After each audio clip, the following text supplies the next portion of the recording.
Hello and welcome back to the Derailment Chronicles, where no train of thought ever stays on track. And nobody's told you today. I'm glad that you're here with me in this moment. Well, honey, March put some skates on and went, Feb, you know what? You are the shortest month, but I'm going to show you how to be quicker. And honestly, it's like, wowee. I feel like I have blinked and March has ended. Like, we are at Easter. Easter's early this year, but we are in April. Like, it's coming really quickly. And I just think so much has been going on in March. That's what made it go quicker. So I hit 5Ks this month. I finished my 10-week news running program. So I ran a consistent 5K, and I've been consistently running like 3 or 4Ks now just for like a normal run, and it's been getting a lot easier to do, which I'm thankful for Runner for, because I was like, like 5Ks just seems like so much and it's so hard, but doing the actual like run walk parts for like building up for the first 6 weeks actually does build up your aerobic fitness.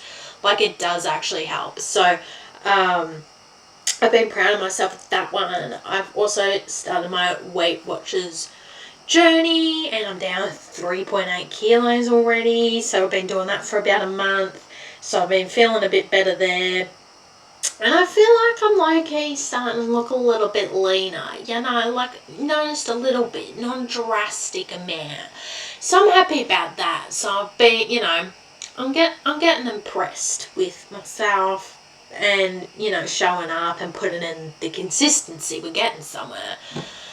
But isn't the world an absolute dumpster fire at the moment? Sometimes I don't know what goes through world leaders' heads. Like, first of all, what's happened this year? Trump has arrested the ex-Venezuelan, ruler guy and his wife. Just went in the country, took him out, and now are, holding them on charges. And now they're wondering who's going to pay the legal bills. Because apparently it can't be from the Venezuelan government or something, because it's got something to do with currency. That in itself is it mind boggles me. Like how can he just go into a country and just arrest its leader? Scary.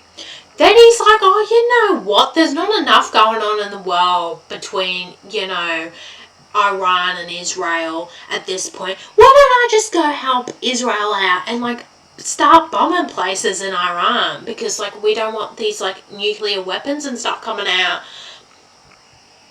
You know what that's done?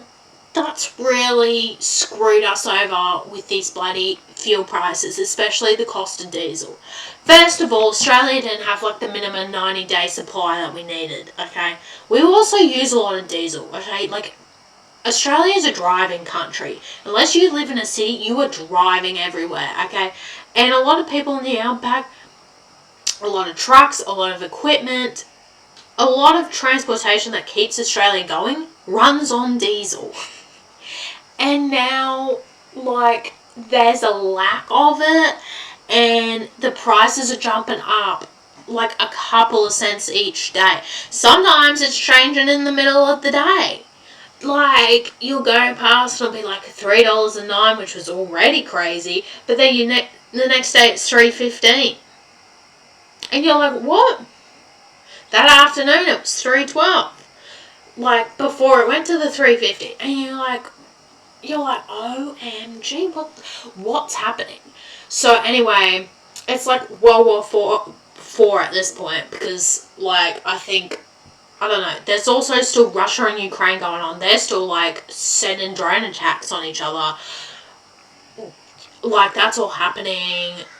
And I was watching the news today, and they had one of the ministers on Sunrise talking about all the fuel prices and what's going to happen, etc. Actually, it might have been the Today Show, but one of those morning shows.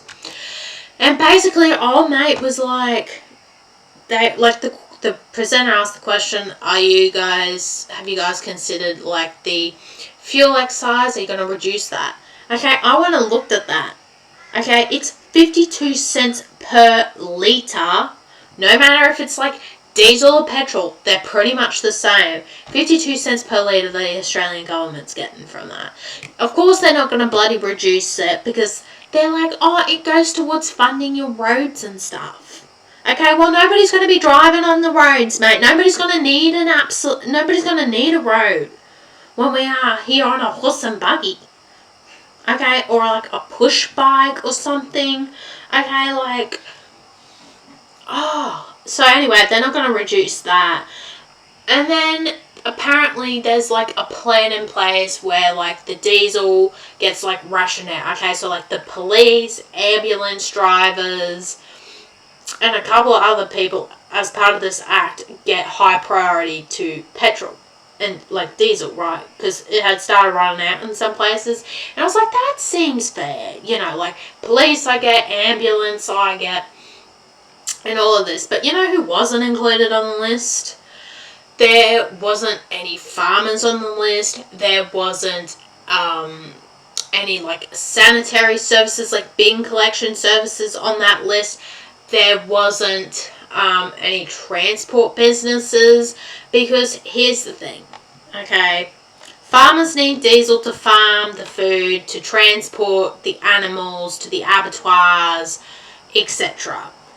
Then we need a transport company to come pick up the goods from the farm or from a collection point to bring to like your Coles, your Woolies, Audi. Okay, to get to us as the consumers, you need more diesel to get to it, right? And then I was reading an article about like the contractors that come around collect our council bins weekly.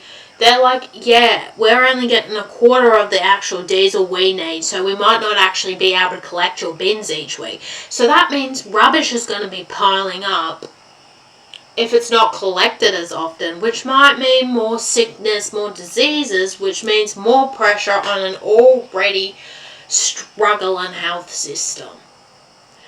And it's just like, when is it going to get easier? Because like they released a report saying Brisbane had some of the highest house prices in Australia.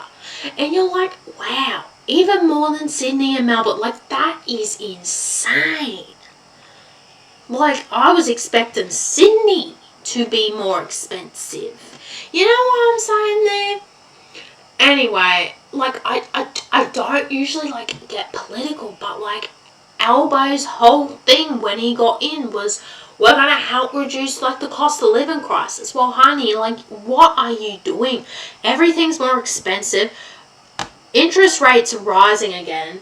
Okay, and you're saying it's because of the war and then the trade routes and etc. Okay, but honestly, we're paying more for groceries, we're paying more at the Bowser, we're paying more for healthcare, more for electricity, more for everyday bills. Like, where's the cost of living relief? Like, everything's just going up, nothing's coming down, mate. Like, make that make sense. I don't think you're actually doing what you said you were going to do and get in there, which is not a big surprise, but like, at least act like you're trying to do something to help us out with the cost of living. Anyway, we have the north of Australia also getting battered by cyclones and rains. End of April is the end of the cyclone weather, period, in which, like, we're most likely to get them. Then we have farmers in the central areas of Australia facing drought. Like, they don't even have a blade of grass. They're, like, hand-feeding their cattle. They're having to, like, buy water in to water the crops.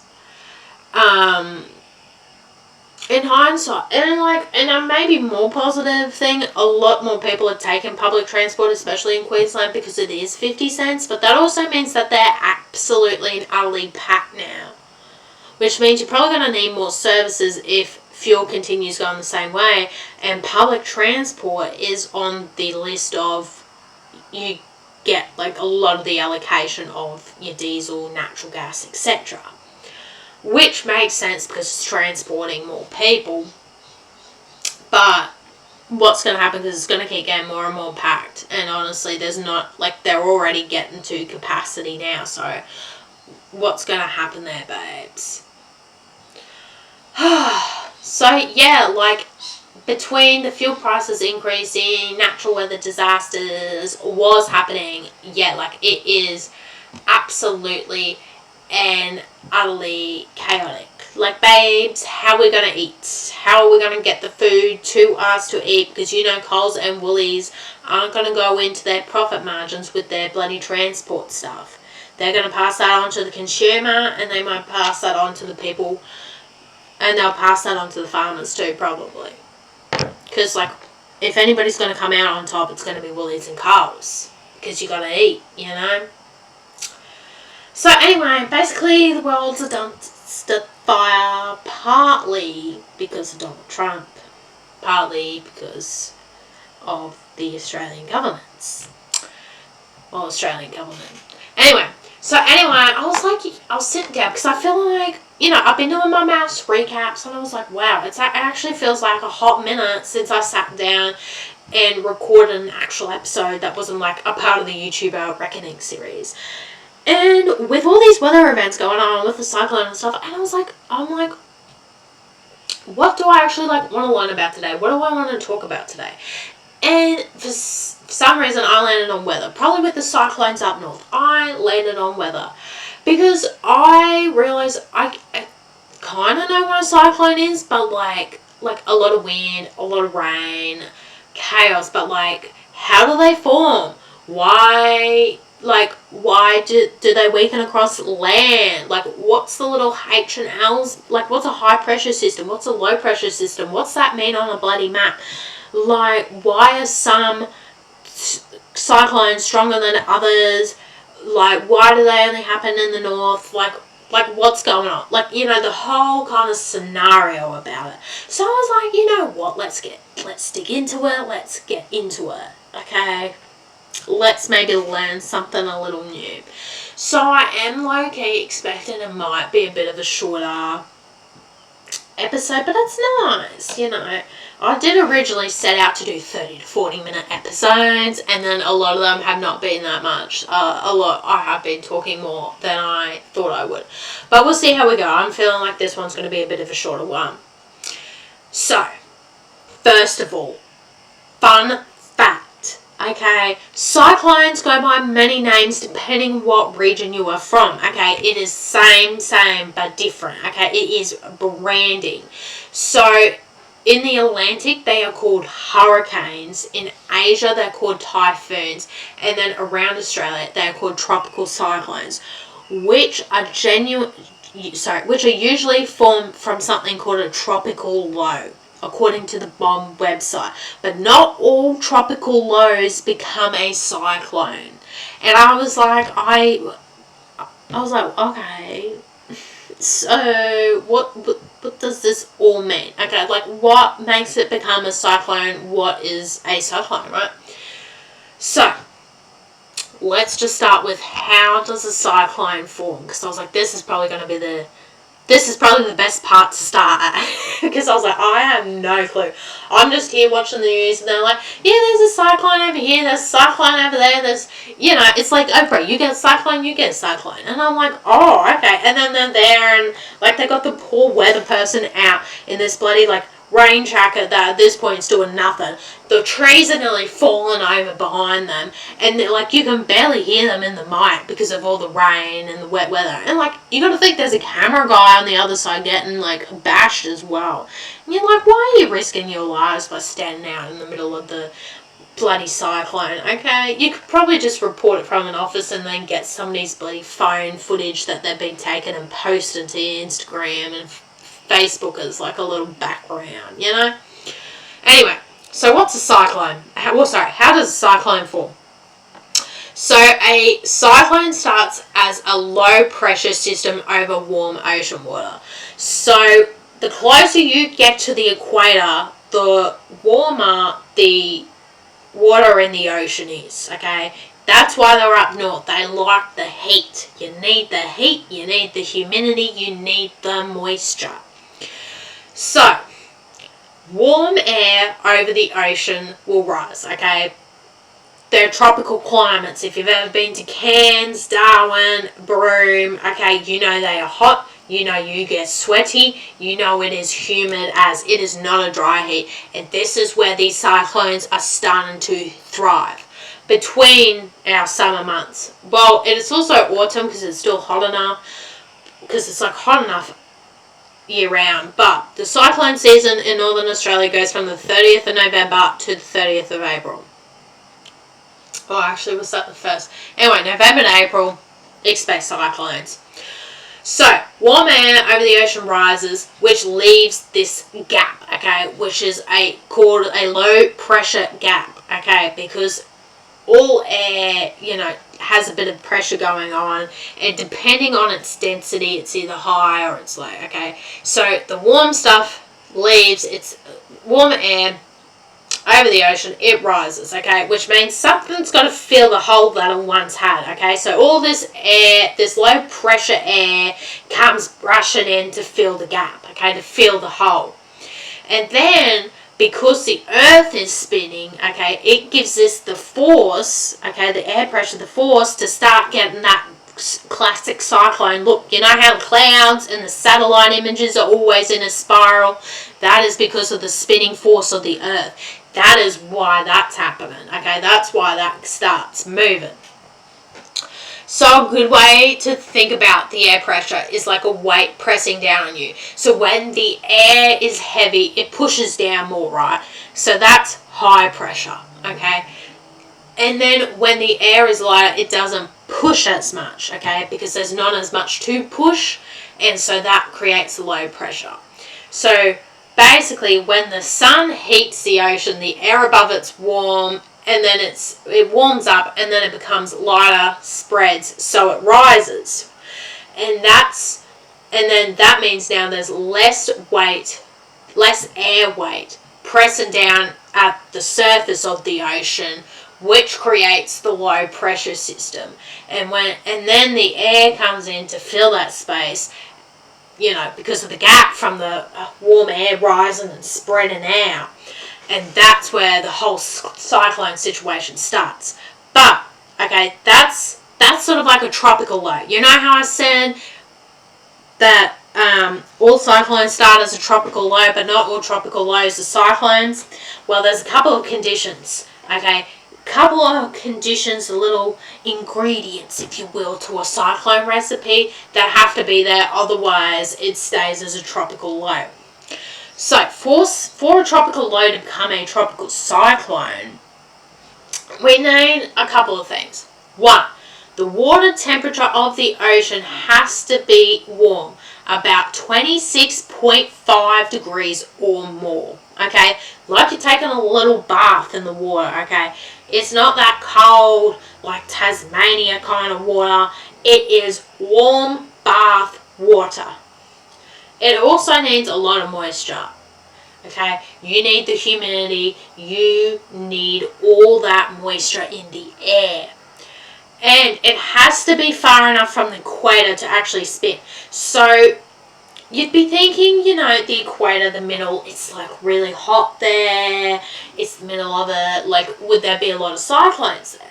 Well, because of the wind pressure and the way the wind goes as the earth is rotating and spinning, you tend to only get cyclones 500 k's either side of the equator, because that's when it's far enough from the actual equator to actually just like start spinning and get that speed up to become the spiral on the little satellite images.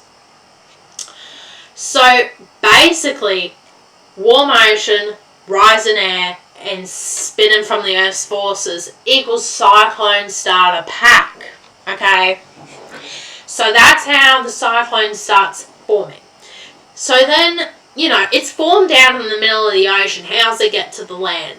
It's got to start getting strong, like Popeye with the spinach. You got to start, it's got to start feeding it. So, what feeds it? How does it get so strong? Cyclones are powered by heat and moisture, which is making more sense now that we know this for where they occur in tropical climates, okay? What do tropical climates have? Heat and moisture, okay? You're over there sweating from the time you wake up till you get back to your air-conditioned room, okay? Air conditioning is running all the time in these climates. So they're powered by heat and moisture. So as warm, moist air rises, it turns into clouds and rain, okay? The clouds start sucking it all up, okay? And that's when that's why you get a lot of rain in cyclone, okay? Because the speeding and stuff is constantly, and the extra warm air and stuff needs somewhere to go, right? So they form the clouds, and there comes the rain. And so that releases the heat, and that makes the air, like the heat makes the air rise like even faster, right? So warm air rises, you release the heat in as it becomes clouds, and then it rises more, and then the cyclone starts getting stronger and stronger and stronger, and it starts going on a chaotic path, usually towards land, because it's, you know, it's like, oh, this is where the warm air's coming from. Okay, follow the warm air. So then that's like how you can end up with cyclones with winds of over 280 kilometers an hour, which is a category 5 cyclone. So you might have heard when they're talking about cyclones on the news as well, there's different kinds of categories of cyclones. So it turns out it's just difference in wind speed. I was like, yeah, what's the difference between a category 1 and a category 5? Have we ever had a category 5? Like, what's the go with the categories, and how do you know what category is what? So, category 1's low level. Winds are about 60 to 90 kilometers an hour. You, like, will probably see loose stuff blowing around, some damage to trees, but usually your houses are okay. They are usually safe. Category 2, we're moving up to about 90 kilometers to 120 kilometer per hour winds. Caravans take a hit. Your power poles might go down. Trees, obviously, will be like looking like they're about to bloody break because they're like bending, doing some yoga poses. Okay, they're bending right over. Then you have category 3. And this is where the wind gusts start getting over 120 kilometers an hour. So this is when the roof damage starts to happen, trees getting knocked down. This is when you probably need to like put your car somewhere secure. There's just a lot of stuff flying around outside. But the bricks and mortar of your house should stay where it is. Then we move to a category 4, which is really destructive winds. So that's 160 to 200 kilometers per hour. Roofs are usually torn off. Structures are usually damaged. There's debris flying around everywhere. Probably car doors and stuff flying off as well. It is pretty destructive. And then you get to category 5, the worst of the worst, with winds over 200 kilometers. Sometimes they have been 280 kilometers per hour. Basically, everything's taken a hit. It is coming in, okay, and it is like, it's been a Karen, okay, it's coming in and it's destroying everything in its path. It is my way or the highway. We don't want the category 5s. So that's the different categories. I think usually in like Australia, by the time it sort of hits land, I haven't really heard of us having like category 5 or 4 cyclone. Usually they talk about that as it's building up speed across the ocean. Now, the next question I had was, do cyclones slow over land? And the answer is yes. And you want to know why? Because it ain't getting the moisture and the heat like it was over the warm ocean. Okay, we're losing 2 of the most influential ingredients to fuel this cyclone. Warm air and moist air is not over land. It might feel humid, but it's a lot more moist over the ocean. Okay, there's also a massive water source be in the ocean then.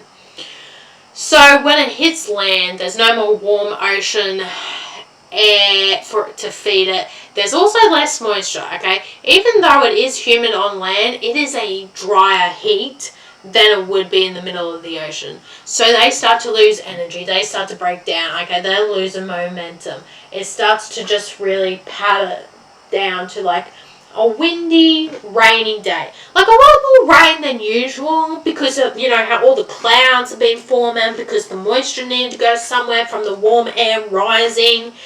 It's all coming down. But you're just like, you know what? She's actually not that destructive. She usually gets down to like a category 1 and then just a tropical low.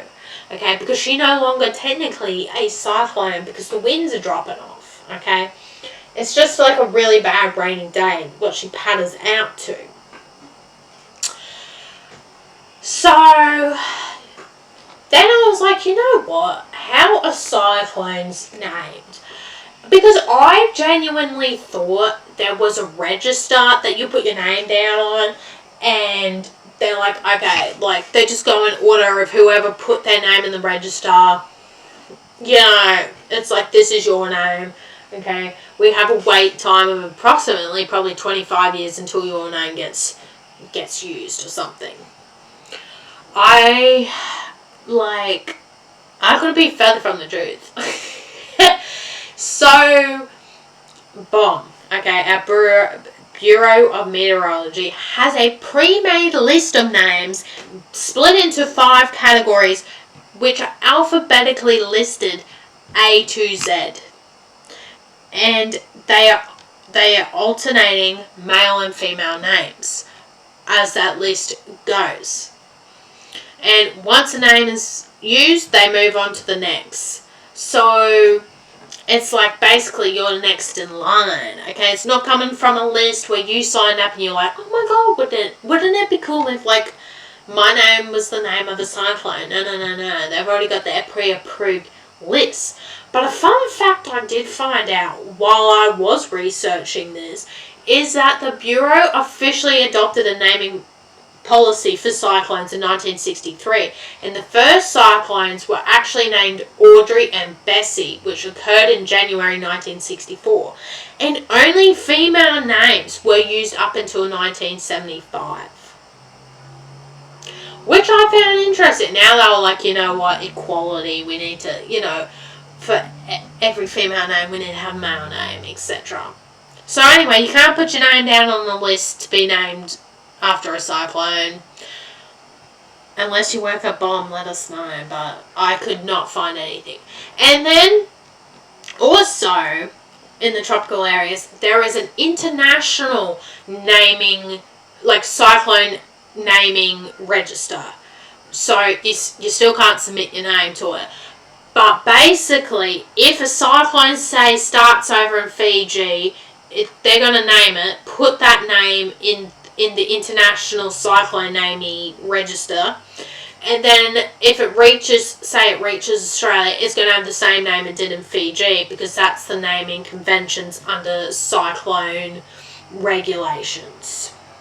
I was like, oh, that's kind of cool, because otherwise, like, people would think you're talking about 2 different cyclones and not a cyclone that just picked up all this energy crossing all these kilometers, like thousands of kilometers of the ocean.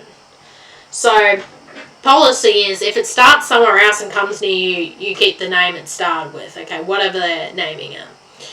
So that's the naming convention rights there. So then that brings me to, what is even a low pressure or high pressure system? You know when they do the weather after they tell you what the temp's going to be wherever, and they bring up like the little chart with all the circular lines, and it has little pictures of a H and an L. That's what I'm talking about. What does that even mean? What does a high pressure system mean? What does a low pressure system mean? Because I just see H and L's moving, and I'm like, well, what does that mean for me? And today I have answers.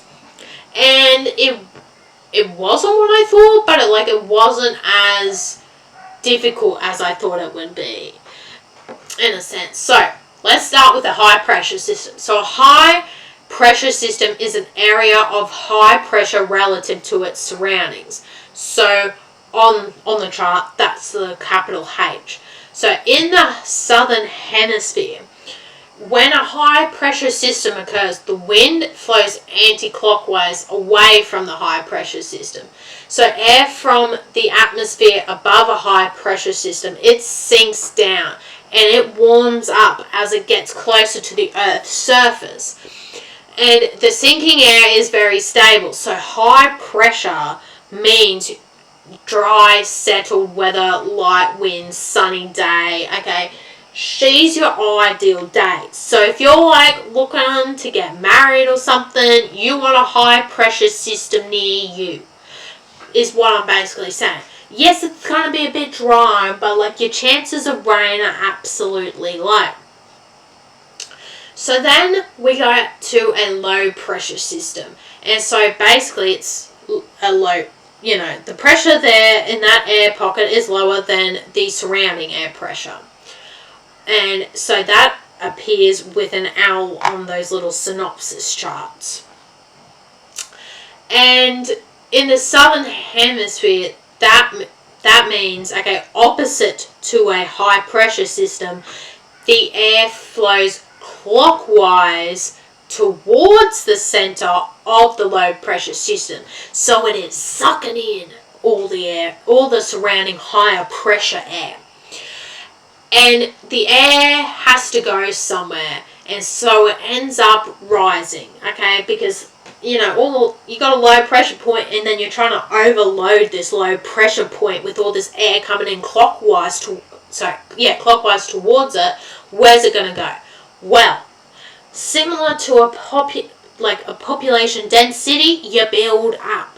So the air starts rising. And as it rises, it cools because it spreads out more, okay? It's spreading out, it's chilling out, but then it forms clouds because it's got to go somewhere, the moisture's got to go somewhere. So the rising air can be warmer than the air that's surrounding it. So that causes the air to be unstable. And now the air's like, I've got to find a stable place. I want stability. So it keeps rising. And that's where it keeps forming clouds and more clouds and more clouds the more that it rises further up in the Earth's atmosphere. So as the air rises in the low pressure system, the pressure around it drops, the air expands, it cools. When it cools, that's when all the clouds form. It's like, when you spray like antiperspirant on it, and while you're spraying your antiperspirant, the can gets colder. It's the same principle. It's like the gas expands quickly in the antiperspirant bottle. It's the same thing with the air. Rising air expands and cools. And the clouds bring the weather, they are bringing the drama. Now, I also mentioned that in the southern hemisphere that the high pressure systems go anti-clockwise away from the pressure system, and then in a low pressure system it's clockwise towards the low pressure. In the northern hemisphere it is the opposite way because of the Coriolis effect. And so the Coriolis effect is basically a theory about how things move in the Earth. Because the Earth is spinning, things don't move in a straight line over long distances. They get deflected, they get curved. The Earth is curved. So in the southern hemisphere, cyclones spin clockwise, high pressure systems spin the opposite way. Flip that on its head for the northern hemisphere. It's just a way that things move, and it's due to the equator of the Earth moves faster, like rotates faster than the north and south pole of the Earth, right? So it's just the way things move, and it regards, the regions closest to the equator just moving faster than the polar regions. And it's just the air forces, like the air masses and the way they move and the speed at which they move, which causes this force. So yeah, basically it's just distance and the way things are moving. It's just basically to do with the Earth's rotation. So yeah, that's what I found out about cyclones, and I feel like I could look at a map and understand it a bit more, or actually understand a bit more about what type of weather we will be experiencing, which I think is a win for me. And then when they talk about cyclones and the category of cyclones, I'll be like, oh, I know what that means. So yeah, anyway, on to my obsessions for the month. And I was like, yeah, what have I been obsessed with this month? So the first one is Anita Ward's Ring My Bell, and it is a song on Spotify that you can listen to, and I'm sure you could listen to it on Apple Music or YouTube Music, whatever music platform you use. And it came across, I found out about the song because of TikTok, okay, like a lot of things in life. But it was this girl, and she was like, you know what, I started off 2026 and I was going to try some witchy woo woo stuff to see if that improved my life. And then she did a list of things that improved her life, witchy woo woo things, and she said listening to Anita Ward Ring My Bell every day has been bringing her more money. It's been positive. Then other people started doing it and they were like, this chick isn't lying, this is real. And then I found out they can't even play this song. Like, it got banned from casinos because it is on this abundance frequency. And so the casino don't want to lose money, right? Like, they make money off you losing. So they want to hand out as least amount of money as possible. So that's why it was banned there. Anyway, it's a good song. There's a lot of dances to it. It's been a positive vibe. It's just a positive vibe when you listen to it. And there might be something to it with the wave frequency or abundance frequency that they were talking about on it. Anyway, obsessed. Been loving it. Been having some fun. Then I've been obsessed with this other podcast called Two Girls and One Ghost. And because they had just a lot of stuff about Appalachia that they were talking about, all the ghost stories, paranormal stuff, they were like, do deep dives on Reddit, or listeners will email in their ghost stories and they read it out. I don't know, it's just fun. It's just two friends sitting there having a good time, reading ghost stories. Love it. It's great. Then I've also been watching a bit of Haunt Media, which is done by Tanner and Colton from the previous Mindseed TV YouTube channel. They were together with Casey with Mindseed TV for quite a fair while, and then Tanner left to pursue other things, so Colton and Casey were there at Mindseed TV for a while. There's not a lot happening with Mindseed TV, and we found out when they started this Haunt Media channel that Casey sort of had a bit more control over everything because it was like his channel and they were like his employees. So then they left, and now they've got more creative control because Mindseed TV hasn't actually been posting a lot of haunted, paranormal investigations anymore. They kind of dropped off of that. So it's been nice. These guys going back. They're posting the raw footage. They've got a Discord channel going. It's all happening there. So I'm really excited for Colton and Tanner, and I hope it does really well. But I've been definitely watching what they've been putting out. I've also still been loving the Tahitian lime Waterford's drink. It is delicious. Love it. And I've also been loving the blood orange and mango Schweppes. Also on that, okay, because every couple of weeks they would have the cartons on sale, the 10-pack cans on sale for $10. For $9, and now their special half price has gone to $10. It's not going back down to $9. A dollar inflation there. You know how we were talking about cost of living at the start? Another cost of living thing this time. Anyway, don't worry. I still also get my lemon lime ones. They are the OG. They are the reliable ones. We love them. But sometimes it's just nice to mix it up a little bit. Can definitely recommend the blood orange and mango ones. And then that's all I have really been obsessed with at the moment. Not much has been going on apart from the world burning down around us. But anyway, we love a bit of chaos here, you know. So that's it for today's episode, and I hope you've learnt something new. And if you haven't already, give us a like and a follow on Spotify, Apple Podcasts, or YouTube. And if you want to yell into the void with me in between episodes, make sure you give us a follow at the Derailment Chronicles on Instagram. And just remember, life is chaotic out there, so you may as well be too. Stay chaotic. Bye.